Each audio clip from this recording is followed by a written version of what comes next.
All right, just allowing a few more folks to filter into the room, and we will get started here shortly.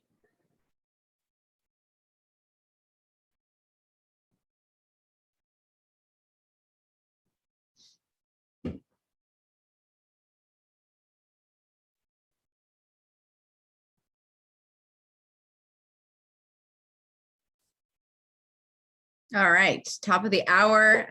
Welcome to the Bay Area Case Studies Virtual College Fair. We have 6 excellent experts here from different institutions. This part is very important. Our panelists cannot see or hear you, and you are not able to use the chat during this webinar. So if you have any questions at any time, please utilize the Q&A button that's either at the top or the bottom of your screen. Again, your microphones and your cameras are off. So if you have any questions, please utilize that Q&A and they'll be able to type an answer or speak to it depending on where they're at in their presentations. You can sign up for more sessions for the next slot, the same place that you signed up for this one. And a copy of everything that's in the chat, the Q&A, and a recording of this will all be at StriveScan's website, and I will put that in the chat as well. To honor our time, since there's not a lot of it, we are kicking it off with Rice University. Hi, everyone. Thank you so much for joining this session. My name is Sneha Koherkar. I'm an Associate Director of Admission at Rice, and I'm also a proud Rice alum, so I'm very excited to be sharing a little bit about the school with you today. In terms of, let's start with academics. Rice is made up of 6 undergraduate schools of study. We have architecture, engineering, humanities, music, natural sciences, and social sciences. And our graduate school of business also offers an undergraduate business major starting this upcoming fall. It's a new one we're very excited about. Students really at Rice have the opportunity to explore their academic interests. We have over 50 majors, but you're not just restricted to one area of study. Many of our students will engage in interdisciplinary learning, pursue multiple interests during their time, and we really have flexible distribution requirements that encourage that academic exploration while allowing you to really dive deeply into your major as early as your first year. Our classes are quite small in size, and we have a focus on undergraduate teaching that really ensures that unparalleled access to our faculty members. We have a student to faculty ratio of just 6:1. So our students are really able to get to know their professors. Our professors are incredibly accomplished, world-renowned, and heavily recognized for their research. And they are not just accessible to our students, they're very encouraging. They will meet with you one-on-one. They will serve as your guides and mentors throughout your Rice experience and beyond. So having that access is really a key part of the academic experience at Rice. Now, we are a research-based institution, so we have more than 45 research centers and institutes on our campus. Students can get involved in research and hands-on learning in any area of study that we offer, starting from as early as their first year. In fact, about 68% of our students participate in research during their time, and it's as easy as just reaching out to a professor, meeting with them, and letting them know that you're interested, and they'll help you get involved. Student life is a really big part of what we are known for. Rice is recognized as being #1 for best quality of life by the Princeton Review, and our residential colleges are really at the core of that experience. We have 11 residential colleges, and Rice students are randomly placed into one of the 11 before they start their freshman year. This serves as your home during your entire 4 years at Rice. This creates diverse communities because each college is a microcosm of Rice. We've been really highly recognized for our race and class interaction. And so we're bringing voices, perspectives, and life experiences from around the country and around the world. And these students are able to mingle with each other and learn from each other within the residential colleges. Each college is largely run by students. They have their own budget and their own student government. And this is the source of social events, special traditions, fun cheers, intramural sports, and it kind of serves as your social home base at Rice. Culture of care is a term that's often really used in the Rice community because networks of support are woven into every aspect of the Rice experience, starting with the residential college system. But student life does extend beyond the colleges as well. We have over 280 student clubs and organizations that really range from all kinds of interests. Our students can study abroad. We have programs in over 60 different countries on all 7 continents. And Rice is also a Division I school when it comes to athletics. We're a member of Conference USA, and most recently, our women's soccer team were just named conference championships. So we're very excited and proud about our student athletes. We can't talk about Rice without talking a little bit about the city that we call home, which is Houston, Texas. Rice is located just a couple of miles from downtown Houston. So we are in the middle of the 4th largest city and the most diverse city in the country. I'm actually originally from Irvine, California, and I moved to Houston to attend Rice and have absolutely fallen in love with the city. At Rice, you get to be a part of this really tightly knit, intimate community. It kind of feels like an oasis within this larger city context. We only have about 4,000 undergraduate students, so it's really that tight-knit community. But you have access to all these incredible things of being in a big city. We're home to the 2nd largest theater district in the country, NASA's Johnson Space Center, and the Texas Medical Center, which is the world's largest medical center, is located across the street from Rice, not to mention all the Fortune 500 companies headquartered in the city as well. So Houston is a wonderful place to live, and our students love exploring the city during their time. Now, I want to mention a little bit about affordability. We want to make sure that Rice is an affordable option for every single student that's admitted. So we are need blind, and we guarantee to meet 100% of demonstrated need. You can see a little bit about the Rice investment, which is our financial aid policy to really make Rice an affordable option for low income and middle income families. All admitted students are also automatically considered for merit scholarships. Now, when it comes to the preparation that Rice is able to provide with the academic foundation, the network of faculty, staff, and students that our students are able to build, and all those hands-on learning opportunities, both in the classroom, in research, and off campus as well. Our students are well prepared and very successful in going on to the paths that they are interested in, whether that's graduate school, whether that is a job, or any other experience. My favorite thing about Rice is really our students. They're passionate and really high achieving, and they have this collaborative spirit that they really tie into their academic and professional goals, which helps them really do incredible and unconventional things. So I'm happy to answer your questions via the chat, and I'll drop my email and contact information as well. So you're welcome to reach out to me. All right, thank you. Next up, we have DePauw University. Hi, everybody. Natalie Luck here, Associate Director of Admission at DePauw University. We'll start with location. We are in the Midwest in Greencastle, Indiana. It's just 45 minutes west of Indianapolis. A little bit more on the rural side, even though we're very close to a big city.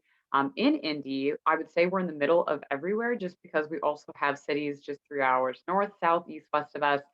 You've got Chicagoland area, which is also our 2nd highest city that we recruit from. St. Louis is my 5th big city, is the 5th biggest city that I recruit in, but then you have Columbus to the east, Louisville and Nashville just below us as well. Overall, though, as you can see, we're a little bit smaller of an institution. We're private and liberal arts. Average class size is about 17, with an 8-to-1 student to faculty ratio in the College of Liberal Arts. In the School of Music, average class size is about 6 with a 5-to-1 student to faculty ratio. So a lot of fluidity between the two schools, a lot of involvement in both. Even though we're an institution in the state of Indiana, we are only pulling about 33 students from Indiana, actually. But diving into the academics side of things, students in the College of Liberal Arts do have until 2nd semester of their sophomore year to officially declare their major. A lot of our students end up actually double majoring, or at the very least having a major or minor because of the multiple interests that they have. On the School of Music side of things, as you can see, we do offer a few different degrees available to our students. But I do want to emphasize that fluidity. So that yellow line that you see, it's not much of a divider, I will say. You'll have some chemistry majors that are involved in orchestra groups, some musicians in your labs or in history classes discussing topics and such. So with that, a lot of our students are very involved in a lot. That's definitely how I describe the student, as piling their plate high with as many things as possible to get involved in. But my favorite piece about campus is actually sending students off of campus. We really take what you're learning in the classroom and applying that to the real world to really help set you on that career path and lay down those stepping stones to figure out where you're going next after DePauw. So it could be an off-campus opportunity through study abroad. About 65% of our students study abroad. 90% will go off campus in any of these bubbles that you see here. And we're in a 4-1-4-1 system. So 4 classes in fall and spring semester, and then 1 experiential learning opportunity in January or the month of May. We actually require 2 experiential learning opportunities to be completed throughout your 4 years here. So it could be that full semester experience with an internship, research, study abroad, or it could be a quick faculty-led trip to the Galapagos, to Thailand, to the Greek islands in January or May, maybe taking a winter term course on campus, or diving into a quick internship or research opportunity, getting that MCAT prep, LSAT prep, if you're thinking of graduate school. But a lot of our students obviously are not in the classroom as much as they are in high school. So how else did they get involved? You have a lot of options to choose from pretty much. And with that, we'll have activities fairs the first week of each semester, just that not only our freshmen can see what is going on across campus, you'll also see throughout your orientation, but also upperclassmen who might want to try something new, or pivot and figure out, what other career path that you might want to try if one career path really wasn't your cup of tea. We do have Division III athletics, and we're in the North Coast Athletic Conference. We do compete against a lot of Ohio schools, one school in Pennsylvania, Allegheny. Some of you may have heard of it, but we do offer intramural and club sports as well. One great thing about campus and having a school of music is that we're bringing a lot of people to campus. So not only do we send you out into the world, we bring the world to you, not just through musical performances, but all different types of speakers. I've heard Malala speak, Leslie Odom Jr. from Hamilton, who is singing to our students, David Cameron, who is the Prime Minister before the Brexit occurred. And then you see wellness there. We do take wellness as a high priority on campus. Not only do we want to offer resources for our students to give them the support they need academically, but also physically, mentally, and socially, or I guess spiritually, if that's your cup of tea. But a big reason that we're all headed off to college is to figure out what's next on our pathway after college. So we want to make sure that you're connected, that you're getting involved, trying new things that could help lead you to those stepping stones and the end career goals. So you see here employer snapshots. These are actually some of our internships that are typically paid that students will participate in, whether doing a winter term, May term, or a full semester. And then our graduate programs that are more popular with our students as well. About 25% of our students will head off to graduate school to achieve their master's or their PhD. But I do also want to briefly introduce to you a few of our more recent alumni, what they've done across campus throughout their 4 years, but then also what they've done next. So you might be able to relate to some others. You might have no idea what exactly that is that they're doing, and that's okay. Your story is your pathway, and you can make it what you will, whatever that may be. But I do want to touch on the application process just briefly. It is free to apply to DePauw. We're on the Common App. It opens up August 1st. We do have our own DePauw University application. We don't have any supplemental essays. It's whatever essay topics are on the Common App or our DePauw application. We are test optional. It won't affect admissibility or merit scholarship opportunities. If you feel your test scores represent you well, or maybe you haven't been able to take your test, that's okay. You do not have to submit them. We do a holistic review process where we're literally looking at every single piece of your application when we're looking at admissibility. But in terms of merit scholarship, this year we've offered between $24,000 in merit scholarship alone. $24,000 and $40,000 in merit scholarship alone, and that will take GPA into account and test scores. Like I said, if you choose to submit them, we do have other additional scholarships tied in with DePauw that revolve around service, that revolve around ethics. Our highest scholarship, the full tuition scholarship for our top applicants. And then for financial aid, if you want to be considered for financial aid, we just ask that you submit your FAFSA. Additional tax documents might be included with that. It just depends on the family situation.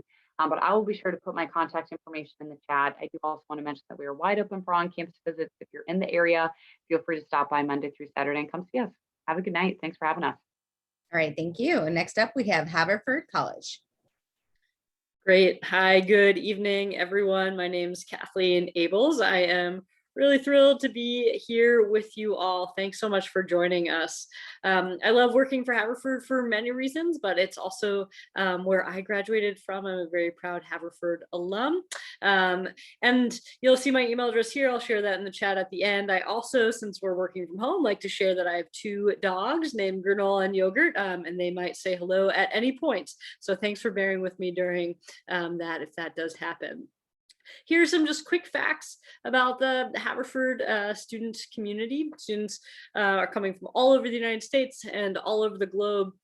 Pre-COVID, about 98% of students lived on campus. This semester, about 80% of students are living on campus. And campus is really the center of intellectual and social life. It's super beautiful. You might have seen on the previous slide, my favorite Haverford stat, there's a 6-to-1 tree to student ratio. So you're surrounded by this beautiful nationally recognized arboretum, but you also are just about 3 miles from the city of Philadelphia, and there are 2 train lines on either side of campus. So you're never more than about a 15-minute walk to a train station, and then a 15 or 20-minute train ride into Center City, Philadelphia. As I just mentioned, Philadelphia is the 6th largest city in the United States, the first World Heritage City in the United States, and it's a really amazing expansion of possibility and opportunity for our students.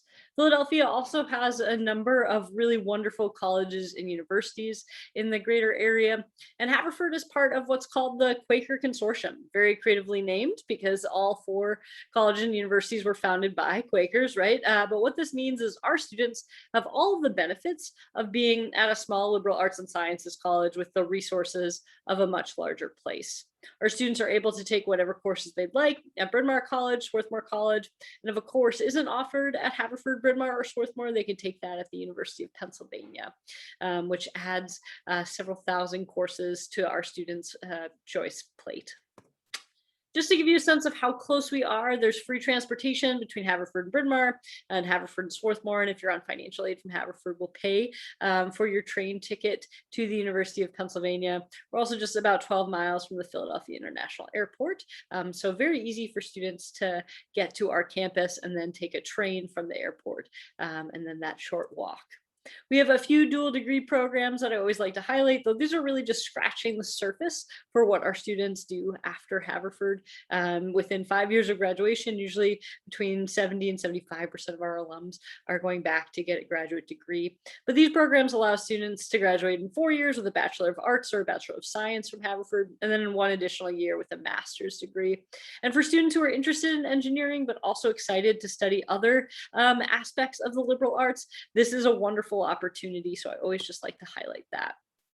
Sort of going off of that idea of engineering, I like to share our top 10 most popular majors because 5 of them are in the natural sciences. Yes, you can get a great education from a liberal arts and sciences college in the natural sciences, the social sciences, and the humanities. So want to sort of dispel that myth that you can only get a great education in the social sciences and humanities at a liberal arts college. At Haverford, we talk a lot about the value of student voice, and that plays a role in every aspect of our students' experience. One of the most tangible representations of that is in Haverford's senior thesis. We're one of a handful of institutions in the United States that requires each and every one of our students to write, create, produce their own independent research project. We think every student is capable of that and want that to really be a culminating moment in each student's life as a scholar. I promise we don't just throw research on you senior year and say good luck, right? That would be terrible. Instead of it's a part of your entire academic trajectory. And these 3 academic centers and the VCAM, which is an amazing space on campus, allow for students to apply for funding for internships and research throughout their 4 years at Haverford. Of course, your life in the classroom is really rich, and your life outside the classroom is really rich and vibrant as well. About 145 clubs and organizations on campus. Our Students' Council manages a budget of just about $500,000. So that budget is entirely student run. It's you who are going to be enjoying those events, and we want you to have a say in what's happening on campus. There are lots of traditions that I always like to highlight, and perhaps the most important is Haverford's tradition of shared governance, which is really sort of spelled out through Haverford's honor code. It's both social and academic in nature. It's entirely student run, and it's not a list of rules and regulations. It's actually quite the opposite. Instead, our student body gets together every year, and they talk about the kind of community they want to live in. They talk about what they expect of themselves and what they expect of their peers. And what this does is engender a deeply collaborative experience. In 4 years at Haverford, I never knew one of my friends or peers' grades. It's the kind of place where professors give you take-home exams. It's also the kind of place where your final exams are self-scheduled. So yes, it's rigorous. Yes, it's a deeply intellectual place, but it's a place where people are really looking to lift up one another. And we think that's really important because there are sort of three types of educational experiences that I like to highlight during your 4 years at Haverford. You're going to get a great liberal arts education. You'll learn how to think critically and analyze thoroughly and communicate effectively. You're going to get a great education rooted in research. You will pose a question that has not yet been answered in your field and spend your senior year going about answering that question. And you'll also get an education rooted in what it means to be an ethical leader. The Honor Code provides a framework for you to think, how do the decisions I make not only impact me, but the people and communities around me? And regardless of where you go when you graduate from Haverford, sort of that trio of educational experiences will inform who you are and how you'll continue to shape and change and challenge all of the communities that you're a part of for the rest of your life. I look forward to your questions. Thanks so much for being here. Good night. All right, thank you. Next up, we have Hofstra University. All right, thank you so much. And thank you everyone for joining. To introduce myself, my name is Christine Niemeyer. I am one of the Assistant Deans of Admission at Hofstra. I also work primarily with our students from Northern California, as well as Pennsylvania and Western New York. So I would be your direct admission counselor. And I'm looking forward to talking to you more about our amazing campus here. So in case you're not too familiar, Hofstra is located within New York State. More specifically, we are on Long Island. So we are within a giant suburb. Anything that you might need is within about 10 to 15 minutes of campus. That includes some of our largest malls, beaches, parks, anything in close proximity to campus. The Nassau Coliseum is also down the road from our campus, which is home to a lot of fun concerts and events, but also the New York Islanders hockey team. So it's very exciting. Our students love to go explore throughout Long Island. We love to say that we have the best of both worlds here. We have that typical campus life experience with our 240-acre campus, but we are also very close to New York City. So we are only about a 40-minute train ride away. It's an easy shuttle system that we have on campus to take you to and from the train station. We do offer a lot of free trips into the city as well. We call them our Explore Next Door trips. We will often go to Broadway shows. Once that reopens, we cannot wait. We will do food tours, go to sporting events. So anything that you might want to explore in the city. And that also includes internships. So any experience that you want to have, but between Long Island as well as New York City, we can make that happen for you here at Hofstra. So we are considered a mid-sized school. We have about 6,120 undergraduate students. We also do have students within postgraduate work obtaining their master's, or also in our medical school on campus, or our law school as well. So there are many potential opportunities on our campus after graduation. But we do have an average class size of 21 with a student to faculty ratio of 13:1. So all of those classes that you have are really going to encourage a lot of hands-on learning and a lot of discussion-based learning so that you can really succeed in the classroom, which is really great. And it's a really great opportunity for you to thrive in all of your classes here. We do offer about 165 undergraduate program options. Our students love to go across different disciplines. If you want to double major, if you want to add a minor, we can help you create the program that you want to achieve and then go into the career path that you are looking for. So whatever you might want to do, we will help get you there. We do also have representation from 48 of the US states and 78 different countries. So students from all over the US and all over the world that are coming to Hofstra in the same boat as you for the first time and getting to experience our community together. So all of our programs here, some big ones that I do like to point out that we are very well known for is our School of Communications, our School of Business, and our sciences as well. So whether that includes biology, chemistry, forensic science, as well as our pre-med connection. So any of these programs that you might be interested in, as well as our dual degree options, if you're looking to combine your bachelor's and master's in 5 years, which is a real time saver and money saver, I highly recommend that. And we do have some specialized programs that do require some direct admission. So any questions about those, I'm happy to answer as well. So internships play a really big role in being a Hofstra student. About 71% of our students complete at least one by the time they graduate. Plenty of our students will oftentimes have 3 or 4 by the time they graduate. Whatever you are able to make work with your schedule, we will help make that happen for you. You could see that we work with a lot of great organizations, both in New York City as well as on Long Island. And if you are wondering if our students are employed after graduating, of course, that is everyone's ultimate goal. You could see 93% of our students are employed within about 6 months of graduating, or they are going into their postgraduate work, medical school, law school, like I mentioned, any of those areas, we do have those networking connections for you and getting you those jobs when you graduate. And about over half of our students are actually getting those job offers before they even walk across stage with their diploma. So I definitely recommend, you can see the picture in the background is our brand new Career Center. It is the most up-to-date and brand new building on our campus. So if you do have the chance to visit, I highly recommend checking that out. So being a Hofstra student is our biggest pride on campus, and we are the Hofstra Pride. So we have over 220 student clubs and organizations. I highly recommend getting as involved as you can in college. It is the best experience that you can get. All of our student leaders also dedicate a lot of time to our community. So about 100,000 hours are spent each year giving back. You could see one of our largest events actually is called Shake a Rake, which our student leaders will go out into the local area. You could see as the center picture there, and they will rake leaves for those families that are within the area on campus. And it's a really great fall experience on Long Island. We do have a Division I sports team. So we have 21 NCAA Division I sports teams, a really big part of our spirit support on campus, going on to cheer on our basketball team, lacrosse team, soccer team. Any of that is really super exciting on campus. We do guarantee 4 years of on-campus housing. So any place you live in on campus, you are guaranteed that spot from year to year. Keep in mind as well our application deadlines. We do offer early action as well as regular decision, and you can use the Common App or Hofstra's personal application. We do also automatically consider our students for merit-based scholarship when they submit their application, and we are also a test optional school. So keep that in mind if you have not been able to take the exam or just didn't do as well as you hoped. It does not negatively affect your application. And some things I definitely recommend doing next, our virtual tour, or if you are able to make the trip out to campus, we are open for in-person tours. So I definitely recommend taking a look at those websites to sign up for a visit, as well as all of our social media at Hofstra U. You will find us on all of those social media outlets, and I will drop my contact information in the chat for you. Thank you so much. Great, thank you. Next up, we have Pepperdine University.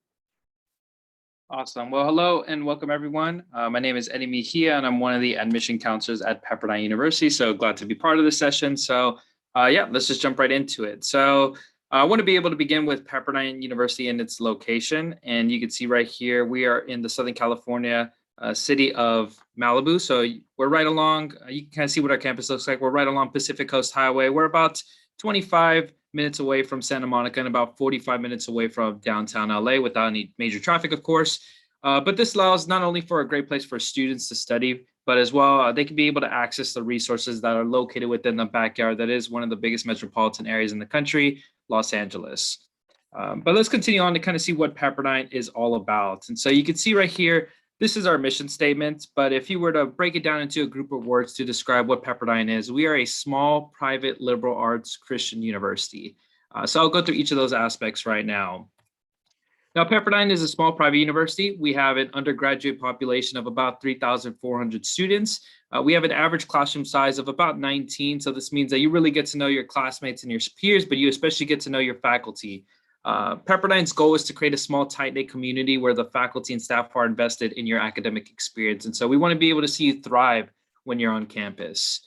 We also provide a liberal arts curriculum, which means that we offer students a well-rounded academic experience. So you have your choice between 44 majors, 41 minors.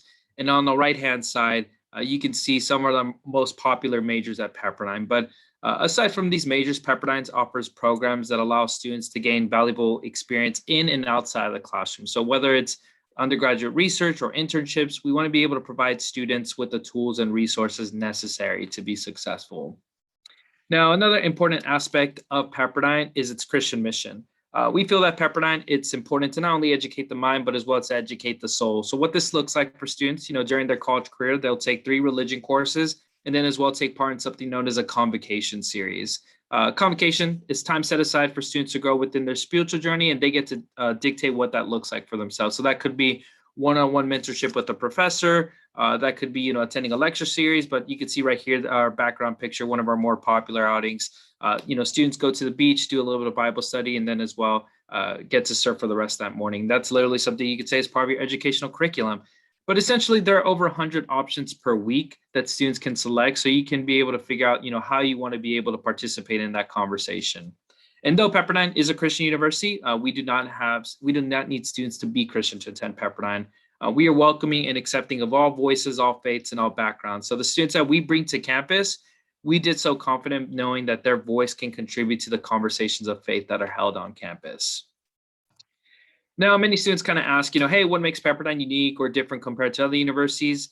You'll hear from faculty, staff, students, alumni, all use the word community. And it's something that we truly value here at Pepperdine. So I just want to be able to kind of show you some things to kind of to dictate a little bit what the community is at Pepperdine. So as I mentioned, our student population, 3,400 students, a little bit over half of our students are coming from the state of California, but as well, we have some of our other popular states listed right here. And we also have about a 13% international student population that's comprised of students from over 53 countries. So, we want to be able to offer that diverse student body coming with different ideas, perspectives, languages to help everyone be able to think differently and grow with one another in that process. And if you're wondering, hey, how can I be part of that Pepperdine community? What are ways that I can be involved and engaged? You can see some of the clubs and organizations that are on campus. For example, let's say you want to be part of a club where you want to interact with other students that maybe come from the same cultural heritage and background as you. We have, identity-based groups that could be the Black Student Association, Latino Student Association, a Hawaiian Club, as well as others. And even if you don't identify with those particular clubs, you could still be able to support them by attending events and learning about their cultures. We have service and social action clubs. So if you want to be able to give back to the community, you can do that. We have student-led ministry, so students can grow within their faith and help other students within their own spiritual journey. We have Greek life at Pepperdine with 13 fraternities and sororities. And then as well, we have special interest groups. So that's, particularly maybe things like the Pepperdine Accounting Club, the Pepperdine Spike Ball Club, Gaming Club. But even if you don't find a club that you're passionate about, you can definitely create one. Next, Pepperdine, we are a Division I school. We play in the West Coast Conference, so we play against schools like Loyola Marymount University, St. Mary's, Gonzaga. So you can be able to put on your best, blue and orange gear to support the student athletes at Pepperdine. But we also have club and intramural sports that you can get involved in. Plus, Pepperdine offers fitness classes throughout the week, and you can also utilize the front yard that is the Pacific Ocean and the backyard that is the Santa Monica Mountains if you want to enjoy that kind of Southern California view. And one thing I do want to cover is our study abroad program. This is something that we are extremely proud of. We want to be able to be a champion of sending students all across the world. And you can see those little dots, those represent the Pepperdine facilities. So this is where you get to go with Pepperdine students, faculty, staff. So you get that sense of community, even though you're thousands of miles away from Malibu. And so why we love talking about our study abroad program is because we feel we're pretty good at it.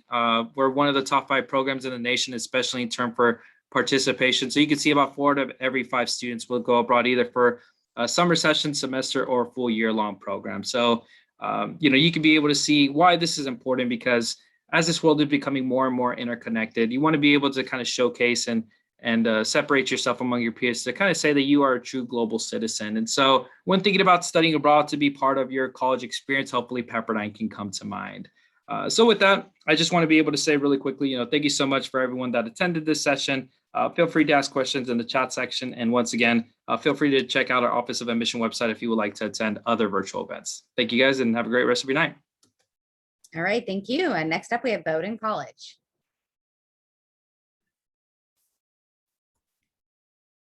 Hi, everyone. I'm just going to share my screen here. We'll get started. So my name is Catherine Stegeman. I'm an Associate Dean of Admission at Bowdoin. I've been with Bowdoin for 10 years. And I know you heard a lot of facts and figures tonight, so I'm going to try to keep this at the 30,000 foot view for you. And as always, if you need more information, please feel free to reach out to me or take a look at our website. So Bowdoin is a small liberal arts college on the coast of Maine. And I want to take a minute to kind of talk about Maine, because where we are is really who we are. Maine is an incredible state to live in and be a part of. You can see some of the adjectives that Bowdoin really overlaps with in terms of Maine. One that I would add to this list is neighborly. So this is a place where people really do look out for one another, not just in town, but on campus too. Here in Maine, it's not us against each other, us competing against each other. It's really us against, whatever challenge or problem we're facing. We're in the town of Brunswick, which is on the coast of Maine. It's about 25,000 people, and we're about 20 minutes north of Portland, which is Maine's largest city.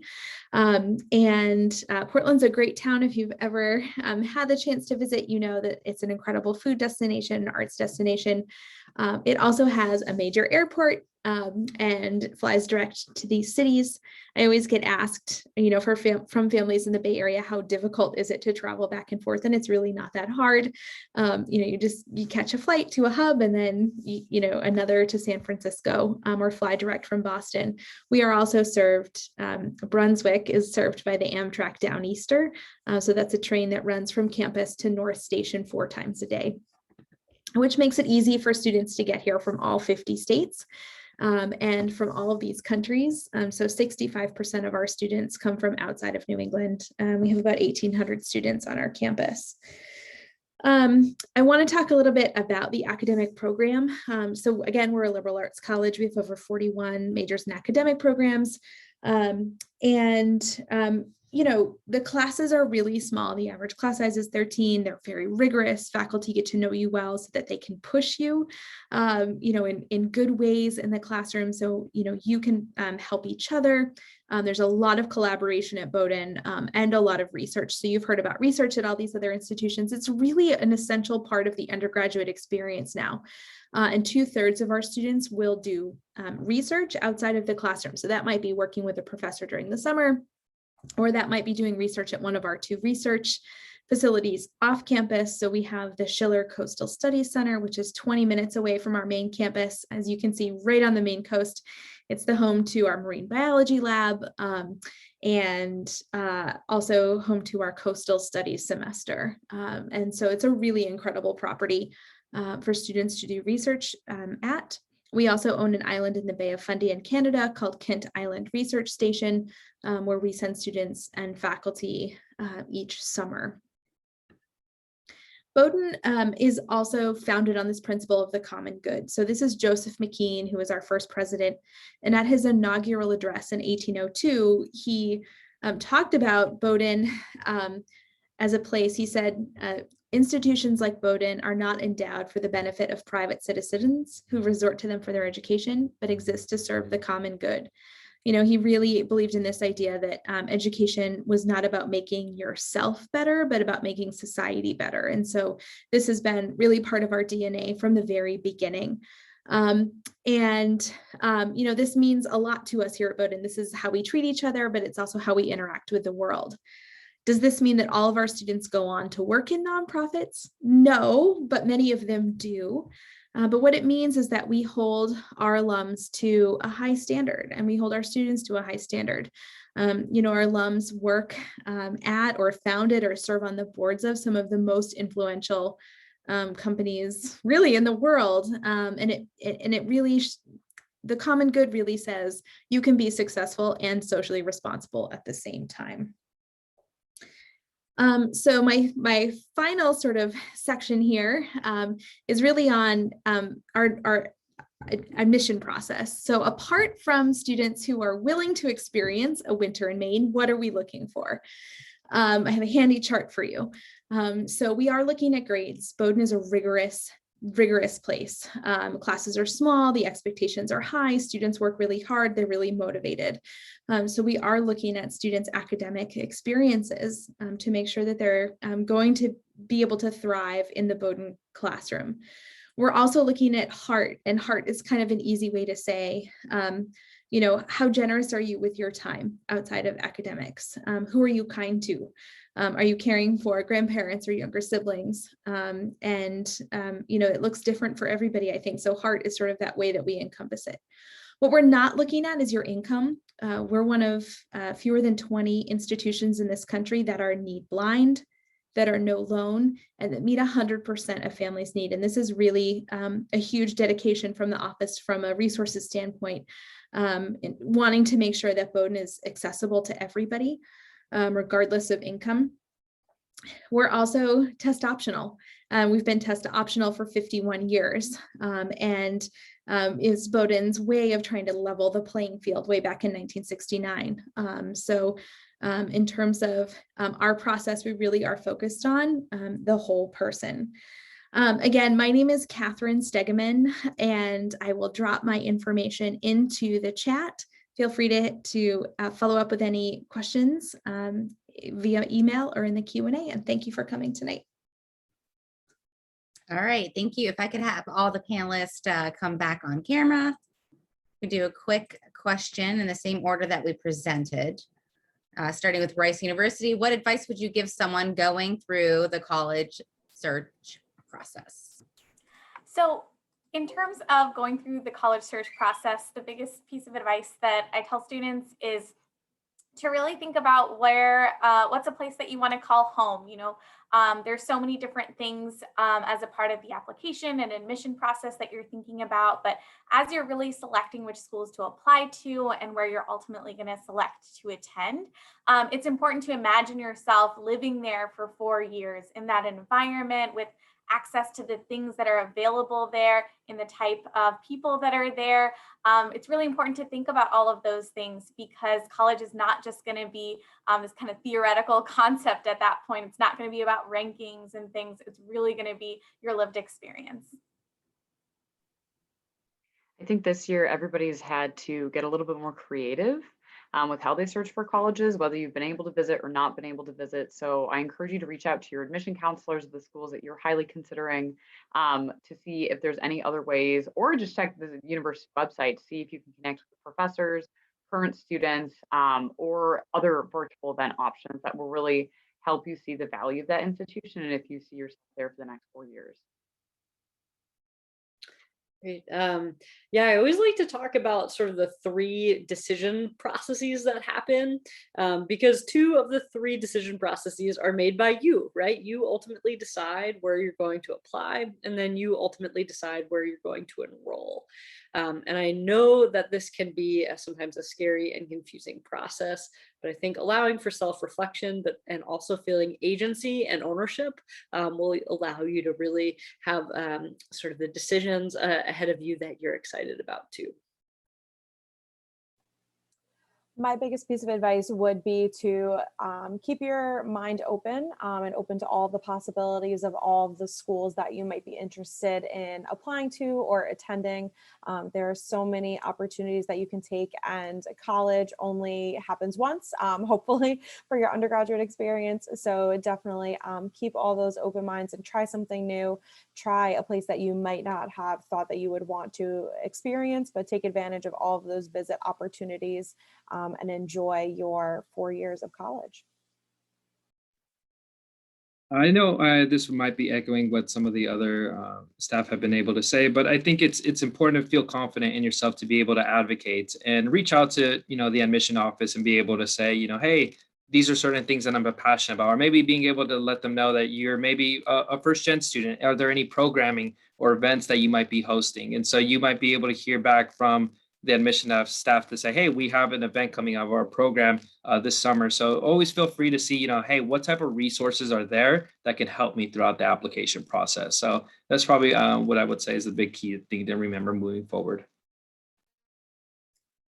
And I would add to that, there's a lot of people out there who purport to know, what we're looking for, what you have to do to get into college, a lot of experts, so to say. For us, these are all really different institutions, and we're all looking for a different fit type of student. And if you try to please all of us by listening to, what your friends are saying or what others are saying, you're going to lose yourself in the process. So it's important to stay authentic to you, and the right school for you will respond to that. So don't feel that pressure to bow to what you should be doing, to get into school. We really do care about you as an individual, and I think we would all read you for who you are and appreciate that. All right. Fantastic advice from our experts, our panelists, the keys to their institutions. If any of these institutions interest you in any capacity, please reach out to them. It's crucial you talk to them because they do want to help you find the right fit. So thank you again for joining us out there if you're with us live or if you're watching this recording. If you're with us live, you'll be asked to fill out a 4-question survey when you leave here. There are more sessions that you can sign up in the same place that you signed up for this one. And a recording of this is at strivescan.com, BACS, and that is also in the chat. Best of luck to the students, to the parents, and thank you again to our expert panelists. Have a good night.